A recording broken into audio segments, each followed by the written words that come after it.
जय हिंद आप सभी को। मैं प्रेमजीत सिंह एक बार फिर से आप सभी का मास्टर एकेडमी लाइव में स्वागत करता हूँ। साथियों, अपने एमसीक्यू की इस कड़ी में आज हम लोग पढ़ेंगे दंतेवाड़ा जिले को। जिस लोगों ने या जिस भी विद्यार्थी ने इसका मैप वाला वीडियो नहीं देखा है तो वो लोग जाएंगे, डिस्क्रिप्शन में लिंक भी दिया हुआ है, मैपिंग का वीडियो देख लेंगे। ठीक है, पहले तो हम लोग शुरुआत करते हैं। आपके स्क्रीन पर क्वेश्चन दिखाई दे रहा होगा।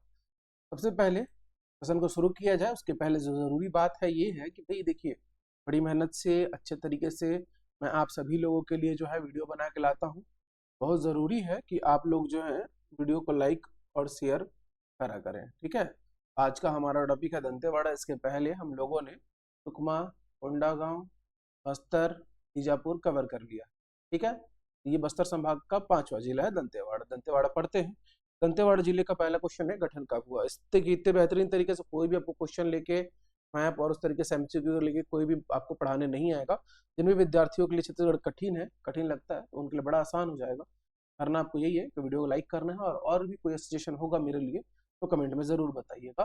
ठीक है, शुरुआत करते हैं क्वेश्चन का। दंतेवाड़ा जिले का गठन कब हुआ? ठीक है, तो देखो 1998 में, ठीक है, दंतेवाड़ा का गठन किया जाएगा और 2 जिले बनाए जाएंगे बस्तर संभाग में। कांकेर, तो उत्तर बस्तर कांकेर नाम दिया जाएगा, और दंतेवाड़ा जिसे दक्षिण बस्तर दंतेवाड़ा का नाम दिया जाएगा। ये जो नामकरण है ये 2003 में होगा। जो नामकरण है मतलब कि नया नाम जो है इसको दिया जाएगा और आज के डेट में इसका यही नाम है, दक्षिण बस्तर दंतेवाड़ा। ठीक है, तो ये नाम इसको जाएगा 2003 में नाम परिवर्तन किया जाएगा, बनाया जाएगा 1998 में, इसको जिला बनाया जाएगा। चलिए नेक्स्ट क्वेश्चन देखिए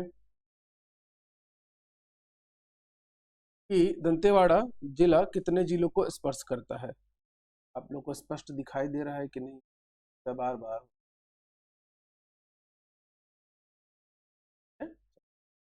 दंतेवाड़ा जिला कितने जिलों को स्पर्श करता है। दंतेवाड़ा का मैप अगर आप लोग को याद होगा कुछ इस तरीके का है हमारा। ऐसे मैं बना लेता हूँ इसको। ठीक है, यहाँ से इंद्रावती नदी, यहीं से आपका NH 3 जाता है, इसमें पड़ता है गीदम, दंतेवाड़ा रहता है यहाँ, इन दोनों को जोड़ता है हमारा 163A, याद होगा। एक स्टेट हाईवे 5 ऊपर चले जाएगा, तो याद तो सब लोग को होगा ही, नेशनल हाईवे 63 और 163A। और यही 163A जो है राज्य का सबसे छोटा राष्ट्रीय राजमार्ग है। ठीक, पूछ रहे कितने जिलों को स्पर्श करता है दंतेवाड़ा जो है आपका, कितने जिलों को स्पर्श करेगा। तो देखो भाई, दंतेवाड़ा जो है इधर में ये पूरा कंप्लीटली लैंड लॉक्ड है, तो यहाँ का ने है बीजापुर। ठीक है, ऐसे कर दो। ठीक, और इधर करने पड़ता है सुकमा। सुकमा बीजापुर और जाके टच करता है ये किसको? बस्तर को। और बाकी ना ये बीजापुर कवर कर लेगा इसको ऐसे, ये यहाँ से यहाँ तक पूरा ऐसे, ये यहाँ से यहाँ तक बीजापुर, इधर वाला सुकमा, इधर वाला जो है थोड़ा सा बस्तर, यानी कि 3 जिलों को स्पर्श करेगा और कंप्लीटेड लैंड लॉक डिस्ट्रिक्ट है, यानी कि भू आवेष्टित जिला है। यानी कि कितने जिलों को स्पर्श करेगा? 3 जिलों को। याद रहेगा सब लोग को, इसलिए मैं उस तरीके से पढ़ाता था, ऐसा क्वेश्चन आएगा। दंतेवाड़ा जिला किस राज्य को स्पर्श करता है? भाई किसी राज्य को स्पर्श नहीं करता है, ये एक लैंड लॉक्ड डिस्ट्रिक्ट है, लैंड लॉक्ड डिस्ट्रिक्ट यानी कि भू अवस्थित जिला, यानी कि इनमें से कोई नहीं। इस क्वेश्चन का क्या लेंगे आप? आंसर ले लेंगे। ठीक है, स्पष्ट दिखाई दे रहा है, सुनाई दे रहा है? सभी लोग को वीडियो अच्छा लगेगा तुरंत शेयर करेंगे। दंतेवाड़ा जिला कितने अन्य जिलों की सीमाओं से घिरा हुआ है? ठीक है, 2, 4 और 5। तो भाई नहीं, 3 जिलों से। कितने जिलों से? 3 जिलों से। कौन कौन 3 जिले? बीजापुर, बस्तर और सुकमा। ठीक, चलिए आगे। छत्तीसगढ़ में आरक्षित वनों का विस्तार सर्वाधिक किस जिले में है? तो इसका उत्तर होगा दंतेवाड़ा। देखो दंतेवाड़ा पढ़ रहे हैं तो जाहिर सी बात है एक बच्चा दिमाग लगा लेगा कि इसका उत्तर दंतेवाड़ा होगा, लेकिन जानो भाई छत्तीसगढ़ के जो वन है, ठीक है, उनको 3 प्रकार से विभाजित किया जाता है। भाई एक वन होते हैं आरक्षित वन, एक वन होते हैं संरक्षित वन, और एक होते हैं अवर्गीकृत वन। समझना, आरक्षित, संरक्षित और अवर्गीकृत क्या होते हैं? देखो भाई, आरक्षित वन ऐसे होते हैं जहां वन्य जीव, ठीक है, वन्य जीव विविधता यानी फ्लोरा एंड फौना, ठीक है, या उससे जुड़े हुए जो भी क्रियाकलाप होंगे वो पूरी तरीके से संरक्षित किए जाते हैं। वहां मानवीय क्रियाकलाप हो यानी कि आदमियों के जाने आने की मनाही होती है, ऐसे वनों को हम आरक्षित वन कहते हैं। संरक्षित वन मतलब कि भाई वो संरक्षित तो रहेगा लेकिन कुछ हद तक, ठीक है, कुछ हद तक जो है आप क्या कर सकते हैं, आवागमन कर सकते हैं, या जो भी वहां रहने वाले आदिवासी हैं वहां से लकड़ियां वगैरह इकट्ठा करके अपना जीविकोपार्जन के लिए प्रयोग कर सकते हैं। ठीक है। तो संरक्षित वन और अवर्गीकृत वन, जिनको अभी संरक्षित और आरक्षित वनों में, मतलब जो मैदानी इलाकों में जो वन पाए जाते हैं जो राजस्व विभाग के अंतर्गत आते हैं उनको हम अवर्गीकृत वन कहते हैं। तो भाई देखिए कि जो आरक्षित वन है आपके, ठीक है, तो अगर आरक्षित वनों की अगर केवल बात की जाए, आरक्षित, संरक्षित और आपके अवर्गीकृत, तो प्रतिशत के आधार पर 43.13% आपके राज्य में आपके आरक्षित वन है। बस 2% याद रखिए, तीसरा आप निकाल लीजिएगा, 16.65 आएगा उसका। ठीक है। संरक्षित कितना है, तो 40.23 या 22% के आसपास। ठीक, तो बच कितना गया, तो 16.64 या 65% इसका बच जाता है। अगर ये 2 होगा तो 65% आएगा। ठीक, तो ये इनका प्रतिशत है। बट आपसे क्वेश्चन बड़ा घुमा घुमा के करता है। अब यहाँ पे आरक्षित वन आया है तो बता दे रहा हूँ कि दंतेवाड़ा में है सबसे ज्यादा आरक्षित वन, जो है आपका किस में रहेगा, दंतेवाड़ा में। अच्छा, एक एक चीज आता है, उसके भी बारे में डिस्कस कर लेते हैं, फॉरेस्ट कवर। ठीक है, फॉरेस्ट कवर और फॉरेस्ट एरिया, वन क्षेत्रफल और वन आच्छादित, वन क्षेत्रफल और वन आच्छादित। वन क्षेत्रफल के आधार पर बोलोगे तो छत्तीसगढ़ का भारत में चौथा स्थान। ठीक है, वन क्षेत्रफल के आधार पर छत्तीसगढ़ का भारत में, और फॉरेस्ट कवर के आधार पर बोलोगे तो 3rd रैंक है। वन क्षेत्रफल अगर बोलोगे फॉरेस्ट एरिया के अकॉर्डिंग तो 4th रैंक है। इसके पहले 3 राज्य आ जाते हैं आपके, कौन कौन से आ जाते हैं, मध्य प्रदेश, महाराष्ट्र और उड़ीसा। कौन कौन आएंगे, मध्य प्रदेश, महाराष्ट्र और उड़ीसा, MP, MH, OD, उसके बाद CG। ठीक है, ये फॉरेस्ट एरिया के अकॉर्डिंग है। ठीक है, फॉरेस्ट एरिया के अकॉर्डिंग 12 दशमलव समथिंग कुछ प्रतिशत हमारा भारत के पूरे वन एरिया का हमारा परसेंटेज छत्तीसगढ़ में 12 पॉइंट समथिंग कुछ परसेंटेज रहता है। ठीक है, लेकिन अगर बात करोगे फॉरेस्ट कवर का, वन आच्छादित, ठीक, तो उसमें ना सबसे ऊपर पे है MP, फिर है अरुणाचल प्रदेश, और तीसरे नंबर पे आता है छत्तीसगढ़। तो ये याद रखना कि आपके फॉरेस्ट कवर पूछ रहा है कि फॉरेस्ट एरिया पूछ रहा है। डिस्ट्रिक्ट वाइज पूछेगा तो फॉरेस्ट जो आरक्षित वन है, ठीक है, वो सबसे ज्यादा पाया जाएगा कहाँ पर, दंतेवाड़ा में। इवन अवर्गीकृत वन भी सबसे ज्यादा कहाँ पाए जाएंगे, दंतेवाड़ा में। ठीक, अब संरक्षित वन जो है उसकी संख्या जो पाई जाएगी सरगुजा में। और एक बात और जानना कि जो आपके ये जो दंतेवाड़ा है, ठीक है, ये दोनों में आरक्षित और अवर्गीकृत वन में नंबर 1 पे है ये जिला, और संरक्षित वनों की जो सबसे ज्यादा प्रतिशत है या जो भी संख्या है वो सरगुजा में रहेगी। ठीक है, याद रखना। चलिए आगे बढ़ते हैं। बाकी ये इंडिया का रैंकिंग बता दिया, वो भी याद रखना, उससे भी क्वेश्चन पूछता है। छत्तीसगढ़ का प्राचीनतम शिलालेख किस मंदिर के प्रांगण में है, तो दंतेश्वरी मंदिर के प्रांगण में है। माँ दंतेश्वरी का मंदिर है, ठीक, दंतेवाड़ा में। निम्न नदियों में से किसका जल रक्तताब है, देखो संकिनी डंकिनी ये दोनों नदियों के संगम पे आपका दंतेवाड़ा मंदिर है। ऐसा माना जाता है कि माँ सती, जो देवी सती थी, तो उनका एक दांत टूट कर गिरा और 52वां शक्तिपीठ बना। ठीक है, और उनको दांत टूट के गिरने के कारण दंतेवाड़ा नाम दिया गया। और उनके साथ 64 योगिनियां आई थी, 2 योगिनियां जो रह गई थी, संखनी और डंकनी, ऐसा मान्यता है। ठीक है, तो नदियों के रूप में ये लोग हैं। तो जो संखनी है, इनका जो जल है वो रक्ताब होता है। रीजन क्या है, यहाँ पाई जाती है धारवाड़ क्रम की चट्टाने, और उसमें होता है क्या, भरपूर मात्रा में लौह अयस्क, ईन और कोरंडम, यानी कि खास करके लौह अयस्क। और ये जो है संकिनी, आप देखोगे कि बैला डीला से इसका उद्गम हो रहा है, और बैला डीला से ही हम लोग क्या निकालते हैं जी, आयरन ओर का एक्सट्रैक्शन करते हैं।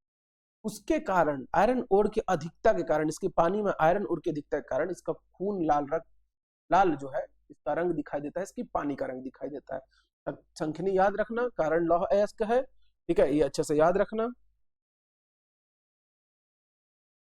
ठीक, पुराना मामा भांजा मंदिर किस स्थान पर स्थित है, ठीक है, देखो माना जाता है बारसूर में है। ये बारसूर लिखा गया है, एक्चुअल में वो है बारसूर।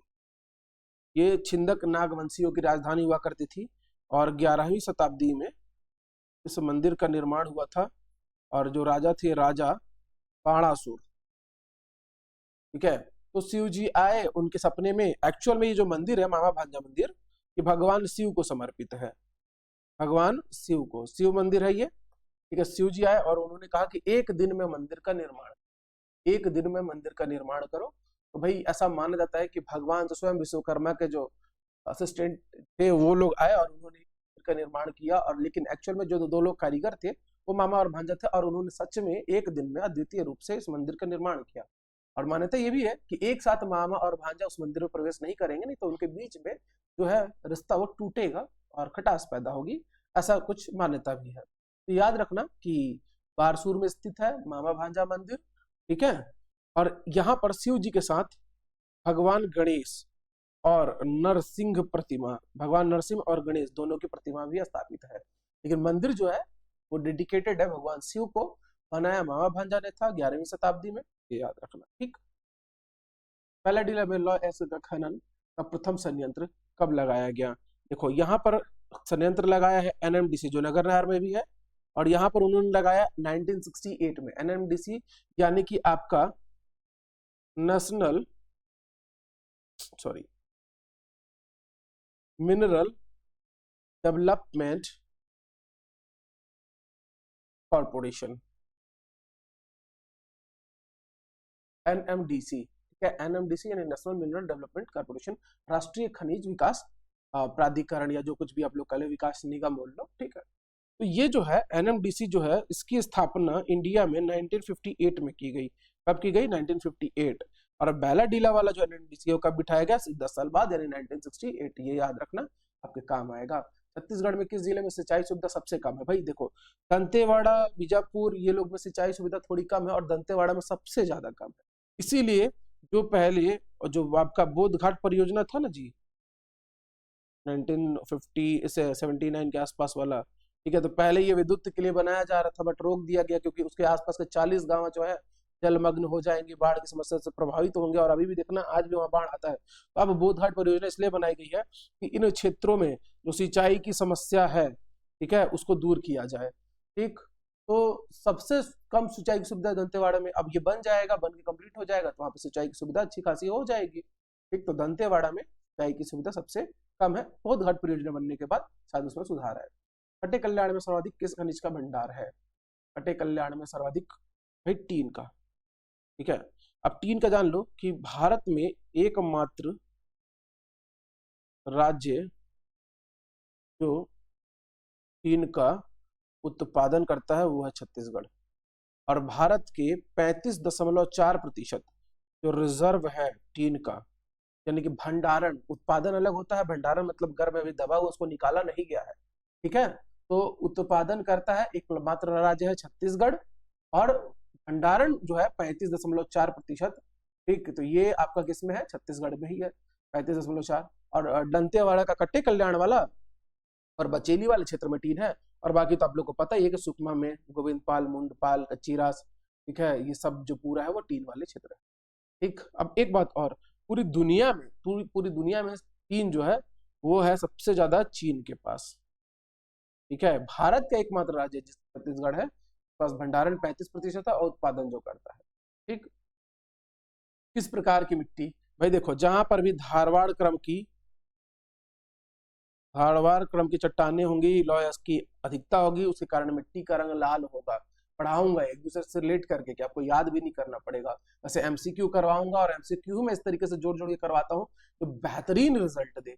बट आप लोगों को क्या करना है, वीडियो को थोड़ा सा शेयर करना है, उसमें आप लोग कमी मत करो। आप लोग अपना काम करो, मैं और अपना काम बढ़ा दूंगा, ठीक है। पैलाडिला की पहाड़ी से किस प्रकार से लौह की प्राप्ति होती है? किस प्रकार के? देखो, सेकेंड ग्रेड हेमेटाइट, ठीक है, सेकेंड ग्रेड हेमेटाइट की प्राप्ति होती है बैलाडीला से। एक्चुअल में जो फर्स्ट होता है, यानी कि जो मैग्नेटाइट होता है, उसमें जो आपको हाईली मैग्नेटिक आयरन ओर मिलता है, और उससे जो आयरन का परसेंटेज रहता है 75% तक रहता है, ठीक है, 74 to 75%। जो दूसरा वाला था हेमेटाइट, उसमें से 70% लोहा निकलता है। उस अयस्क में से जो लोहा निकलता है वो 70% के अराउंड निकलता है, तो हेमेटाइट प्राप्त होता है। इसका जो फार्मूला होता है Fe2O3 होता है, और उसका जो हो जाएगा यानी कि फर्स्ट वाले का Fe3O4। याद रखोगे, मैग्नेटाइट का Fe3O4 और इसका Fe2O3। साइंस में पूछ देगा, कहीं और पूछ देगा, जनरल क्वेश्चन।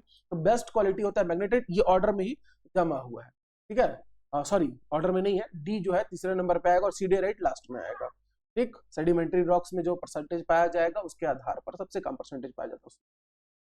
नंदीराज चोटी की ऊंचाई, भाई देखो दूसरे नंबर की बैलाडीला पे है स्थित ये हमारी नंदीराज की चोटी, ठीक। बैलाडीला पर स्थित है, 1210 मीटर हाइट है। आपको बताना है, या मैं ही बता देता हूँ कि गौरलाटा सबसे ऊंची चोटी है 1225 मीटर, छत्तीसगढ़ की सबसे ऊंची चोटी गौरलाटा। ब्रिटिश काल में इस मंदिर में नरबलि प्रथा समाप्त करने में कौन सा विद्रोह हुआ है? ब्रिटिश काल में देखो भाई, यहाँ पर हुआ है मेरिया विद्रोह। ठीक है, क्या नाम रहेगा विद्रोह का? मेरिया। नरबलि, जो मां दंतेश्वरी का मंदिर है उसमें लोग नरबलि देते हैं, तो इस ये आदिवासियों की मान्यता है कि देंगे तो सब कुछ अच्छा रहेगा, फसल अच्छी होगी, जो कुछ भी है वो चले आ रहा है। बट उस समय क्या हुआ कि आंग्ल मराठा का शासन था यहाँ पर, और ये घटना जो है वो 1842 की है, और ये चलते रहा ये विद्रोह 1863 तक। और आज भी माना जाता है कि वहां नरबलि की प्रथा है। ठीक है, वहां के लोग इसका पालन करते हैं। तो दमनकर्ता जो रहेगा, ठीक है, समाप्त करने का करने वाला, उसका नाम याद रखना पूछेगा तो कैंप बेल। दमनकर्ता कौन रहेगा? ठीक है, कैप्टन कैम्पबेल बोल लो तो वो दमन करता रहेगा। 1842 मेरिया विद्रोह, मुरिया नहीं, मुरिया में झाड़ा सी रहा जाएंगे। ठीक है, आम वृक्ष की टहनी, ठीक है, वो कहानी अलग है। यहां पर कौन है? मेरिया विद्रोह, और इसका जो नेतृत्व करता होगा वो होगा हिड़मा मांझी। कौन रहेगा? हिड़मा मांझी। और इस समय जो शासक रहेंगे यहाँ के, वो रहेंगे भूपाल देव। कौन रहेंगे? भूपाल देव। और मुरिया जो इसके ऊपर जस्ट पहला वाला है मुरिया विद्रोह, वो जो होगा वो होगा आपका 1876 में, झाड़ा सिरा उसका नेतृत्व करेंगे। ठीक है, आम वृक्ष की टहनी रहेगी, और मैक जॉर्ज जो होगा उसका दमन करता होगा। ठीक है, और भैरम देव का शासन काल में होगा। ठीक, फिलहाल आगे बढ़ते हैं। मेरिया विद्रोह यहाँ हो गया। एजुकेशन सिटी के नाम से जाना जाता है, तो देखो एजुकेशन सिटी के नाम से हम लोग जानेंगे। यहाँ पर आपको दिखाई दे रहा होगा बारसूर, और उसके जस्ट बगल में दिखाई दे रहा होगा आपको जवांगा, के ऊपर में कुआकोंडा, कटेकल्याण। कुआकोंडा का अपना महत्व है, कटेकल्याण में टीन पाया जाएगा। ठीक है, बारसूर मंदिरों के लिए। जवांगा जो है यहाँ पर अटल बिहारी जी के नाम पर, ठीक है, एजुकेशन सिटी बनाई जाएगी। वो नाम दिया जाएगा किसका? पूर्व प्रधानमंत्री जी का। ठीक है, अटल बिहारी वाजपेयी जी के नाम पे। ठीक, तो आंसर क्या होगा? ऑप्शन नंबर सी, जवांगा। किस वर्ष एजुकेशन सिटी का नाम पूर्व प्रधानमंत्री अटल बिहारी वाजपेयी के नाम पर किया गया? देखो मैंने कहा था अगस्त 2018, सॉरी अगस्त 2017। ठीक है, अगस्त 2017 में वाजपेयी जी के नाम पर इसका नाम रखा जाएगा, जवांगा। अगस्त 2017, आप लोग याद रखना इस चीज को। एक दंतेश्वरी मंदिर का निर्माण कराया गया था। अब देखो विवादित क्वेश्चन आ गया। 52वां शक्तिपीठ, मैंने आपको पहले ही बताया। ठीक है, 52वां शक्तिपीठ माना जाता है कि माता सती का एक दांत टूट के गिरा, और उसके बाद इसका नाम दंतेवाड़ा पड़ा, दांत के कारण दंतेवाड़ा। ठीक, अब यहाँ पर एक्चुअल में निर्माण जो है इसमें से राजा अन्नम देव का नाम आता है। का नाम आता है राजा अन्नम देव जी ने करवाया था। लेकिन बहुत जगह आपको आंसर क्या मिलेगा? ये 14वीं शताब्दी में राजा अन्नम देव ने इसका जीर्णोद्धार करवाया। ठीक है, और निर्माण करता कोई और था। ठीक, बट यहाँ पर आप लिख लेना, क्योंकि जो दंतेश्वरी मंदिर है दंतेवाड़ा में जो स्थित है, ठीक है, तो राजा अन्नम देव का ही नाम आता है 14वीं शताब्दी में। आप इसको लिख लीजिएगा। बाद में 1925 में जो महारानी होंगी वो भी करवाएंगी इसका जीर्णोद्धार। प्रदेश का सबसे छोटा राष्ट्रीय राजमार्ग जिसकी लंबाई है 12 किलोमीटर, और वो है नेशनल हाईवे 163A, NH 163। यानी कि इनमें से कोई नहीं हो जाएगा इस प्रश्न के लिए उत्तर। 19वें प्रश्न का उत्तर। कौन सा स्थल सिंधक नागवंशियों की राजधानी के रूप में प्रसिद्ध था? तो वो था बारसूर। ठीक है, बारसूर जो था 1000 ईस्वी से लेके और 1300 समथिंग 1330 23 ईस्वी तक उन लोग वहां पे शासन किए। ठीक,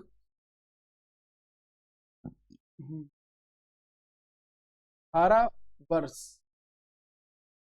धारावर्ष का संबंध, तो ये राष्ट्रकूट शासक थे, और इनका संबंध अगर देखा जाए तो छत्तीसगढ़ में बारसूर जो है छिंदक नागवंशियों की राजधानी है। धारावर्ष का संबंध छिंदक नागवंशियों के साथ। चंद्रादित्य के द्वारा क्या नहीं बनाया गया था? चंद्रादित्य के द्वारा भोलकल गणेश प्रतिमा नहीं बनाई गई थी। चंद्रादित्य के द्वारा ये बनाई गई थी नरेश कश्यप के द्वारा। नाम याद रखना आप लोग, नरेश कश्यप के द्वारा 11वीं शताब्दी में 3385 फीट पर, 3385 फीट पर स्थित है भगवान गणेश की। ठीक है, और ऐसे लेटे हुए बैठे हैं वो। ठीक, तो उस समय बनाई गई थी नरेश कश्यप जी के द्वारा। दंतेश्वरी मंदिर किस नदी के तट पर स्थित है? जाहिर सी बात है, संखनी और डंकिनी। दो योगिनी माना जाता है इनको, 64 योगिनियों में से दो योगिनी जो इनके साथ यहाँ पर रहती है। ठीक है, अगला है फूलपाड़ जलप्रपात दंतेवाड़ा के किस तहसील होगा वो, ठीक है, चीन नहीं होगा, तहसील होगा, ठीक है, किस तहसील, कुआंकोंडा, ठीक है, कुआंकोंडा, फूलपाड़ जलप्रपात है जो कुआंकोंडा में स्थित। ठीक, नेक्स्ट क्वेश्चन पे चलते हैं। दंतेवाड़ा जिले का साक्षरता दर क्या है? ये 48, ठीक है, 48.63%, कहीं 64 दिया रहेगा, कहीं 63% दिया रहेगा। और जेंडर रेशियो बोलेगा तो 1023 अनुपात 1000 मेल और वर्सेस फीमेल, याद रखेंगे इसको आप लोग, आपके काम आएगा। दंतेवाड़ा जिला में किस प्रकार के शैल क्रम का विस्तार है? तो मैंने बताया था कर्नाटक का जिला धारवाड़, जहाँ पे सेडिमेंट्री रॉक्स मिलते हैं, उन्हीं पहली बार मिलने के कारण उस धारवाड़ जिले के नाम पे इसका धारवाड़ शैल समूह नाम रखा गया। और ये हमारे यहाँ दंतेवाड़ा बीजापुर पता ही आपको, और बस्तर में जगदलपुर, जैसे कांकेर में जाओगे तो भानु प्रतापपुर, ऊपर मोयला मानपुर, फिर उधर मैकल पर्वत श्रेणी, बलरामपुर में रामानुजगंज, तो ये पूरा इसका एरिया धारवाड़ शैल समूह का। तो दंतेवाड़ा में इस शैल क्रम का विस्तार है और इसी पर बैलाडीला आता है, और वहीं से आयरन ओर बहुत अधिक मात्रा में पाया जाता है। तो आयरन ओर यानी कि लौह अयस्क का एक्सट्रैक्शन होता है। सिंधक नाग वंशियों का शासनकाल तो 1023 से लेकर 1323 ईस्वी, अभी थोड़ी देर पहले भी मैं जिक्र कर रहा था। संखनी और डंकनी नदी के संगम पर कौन सा जलप्रपात है? ठीक है, संखनी और डंकनी नदी के संगम पर तो ये है सूरतगढ़ जलप्रपात, याद रखोगे, इंपॉर्टेंट है। वैसे तो आप कहीं भी सर्च करोगे दिखाएगा नहीं है, पर जहां जंग बनता है छोटा सा एक जलप्रपात है, वाटरफॉल है, उसको सूरतगढ़ जलप्रपात नाम देते हैं। काले ग्रेनाइट से निर्मित नंदी बैल मूर्ति कहाँ पर स्थित है? ठीक है, तो ये भी बारसूर ही हो जाएगा। ठीक है, क्या हो जाएगा? बारसूर। जब बारसूर देखोगे ना तो चंद्रदित्य तालाब जो है, चंद्रदित्य तालाब, तो तालाब जो है बड़ा सा तालाब है, राजा चंद्रदित्य ने बनवाया था, तो वही कने ना, मतलब देखोगे तो एक नंदी के ना, मतलब ऐसे नहीं जैसे भगवान गणेश बैठे रहते ना, उस तरीके का बना के, मतलब बैठे हुए आसन में नंदी जी का मूर्ति है। आप लोग देखोगे तो बहुत प्यारा सा, तब घूमना तो चाहिए, ठीक है, घूमोगे तो आप लोग को और बहुत ज्ञान होगा। परशुराम ढोलकल महोत्सव का आयोजन किया जाता है, तो ये फरसपाल कहाँ होगा? फरसपाल में होगा, ठीक है, वहां पर जो ढोलकल गणेश प्रतिमा है, ठीक है, उसके बाद परशुराम जी ढोलकल गणेश को ये मानकर लोग, आराध्य को मानकर, और वहां पे महोत्सव मनाते हैं, पूजा करते हैं, ठीक है, इस बात का ध्यान रखना। मलगेर नदी का उद्गम स्थल कहाँ है? केसकाल, बैलाडीला की पहाड़ी, अबूझ मार्तल, नारायणपुर में, केसकाल कोंडा गांव में पढ़ रहे हैं हम लोग, ठीक है, तो ये हो जाएगा बैलाडीला की पहाड़ी। बट ये देखो, ये पहाड़ी है और ये है आपका दंतेवाड़ा जिला, और इधर करने पड़ता है आपका सुकमा जिला। तो यहाँ से ये निकलेगी और ऐसे साउथ ईस्ट की तरफ जाएगी, यानी कि दक्षिण पूर्व की तरफ, और इधर से आते हैं सबरी नदी, ठीक है। तो यहाँ पर, यहाँ कने किरलापाल, कहाँ पर? किरलापाल कोंटा तहसील, किरलापाल कोंटा तहसील, पूरा स्पष्ट दिखाई दे रहा है आप लोगों को? क्या हो जाता है? हाँ, ठीक, किरलापाल कोंटा तहसील जो है वहां पर जाके मिल जाती है मलगेर नदी। उद्गम भैलाडीला से होता है, किरलापाल नामक गांव कोंटा तहसील में जाके सबरी नदी में मिल जाती है। ठीक, ये थोड़ा सा राइटिंग मेरा खराब तो नहीं लगता है ना आप लोगों को? कमेंट करके जरूर बताना, क्या रहेगा ना, समय वेस्ट ना हो तो थोड़ा जल्दी बता देता हूँ चीजों को, बाकी ऑप्शन बता के आगे बढ़ना रहे बाकी लोगों के जैसे, तो फिर तो कुछ कहना ही नहीं रहता। दंतेश्वरी मंदिर का निर्माण किस शताब्दी में किया गया था? 14वीं शताब्दी में। राजा लिखिएगा अन्नम देव, ठीक है, राजा अन्नम के देव के द्वारा। छत्तीसगढ़ किस मंदिर कॉरिडोर, माँ दंतेश्वरी मंदिर दंतेवाड़ा में मंदिर कॉरिडोर बनाया जा रहा है। उज्जैन में आप लोग में से कुछ गए होंगे तो उन्होंने देखा होगा कि वहां पर भी कॉरिडोर, मंदिर कॉरिडोर बनाया जा रहा है, तो वैसे ही यहाँ पर भी बनाया जा रहा है। 35वां प्रश्न है, छत्तीसगढ़ के सबसे लोकप्रिय उत्सव में से एक फागुन मड़ई, ठीक है, के महीने में शुरू होती है। देखो इसके लिए अब डेट फिक्स किया गया है, 26 अक्टूबर से शुरू की जाएगी, और ये जो है बढ़ते बढ़ते बढ़ेगी आगे के और जिलों में, बट ये याद रखोगे कि अक्टूबर, ठीक है, नहीं, मैंने उल्टा बता दिया शायद, नहीं यार, 26 अक्टूबर से शुरू करने का रखा गया है, नहीं ये महोत्सव नहीं है वो, एक सेकंड रुको, ये एक्चुअल में मार्च में, वो जो है वो किसी और चीज का है, वो है गढ़िया महोत्सव, ठीक है, मैं थोड़ा सा कंफ्यूज हो गया था, वहां से चलता है, फिर वो बहुत अलग अलग कार्यक्रम होते हैं आदिवासियों के, वो दिसंबर, मतलब 26 अक्टूबर दिसंबर से चालू करके और मार्च तक जाता है। ये एक्चुअल में मार्च से चालू होता है, फागुन मड़ई, ठीक है, क्योंकि फागुन का समय है। मैं बेवकूफी भरा आंसर बता रहा हूँ आपको, अक्टूबर, ठीक है, फागुन जो है मार्च में ही लगेगा, तो मार्च से शुरू हो जाएगा, ठीक। Sorry for mistake. Bodh Ghat सिंचाई परियोजना छत्तीसगढ़ की किस नदी पर बनाया जा रहा है? बोध घाट सिंचाई परियोजना इंद्रावती नदी, ठीक है, किस पर बनाया जाएगा? इंद्रावती नदी। अच्छा, इसके बारे में फैक्ट अगले ही क्वेश्चन में, जैसे कि ये क्वेश्चन पढ़ो, बोध घाट परियोजना से संबंधित कथनों पर विचार कीजिए और सही उत्तर चिन्हित कीजिए। यह इंद्रावती नदी पर स्थित है, बिल्कुल सही बात है। लाभ पाने वाले जिले जो है सिंचाई परियोजना बना दिया गया इसको अब ऊर्जा से हटा के, बट फिर भी 330 मेगावाट का विद्युत उत्पादन ये करेगा। और साथ में यहाँ पर दिया गया 300 मेगावाट, 300 मेगावाट याद रखना, 330 एक्चुअल में, ठीक। और सुकमा, दंतेवाड़ा और बीजापुर लाभान्वित होंगे, उनको सिंचाई के लिए पानी मिलेगा, तो खेती बहुत अच्छी होगी। और इस परियोजना की प्रस्तावित सिंचाई क्षमता 366,580 हेक्टेयर है, बिल्कुल सही बात है।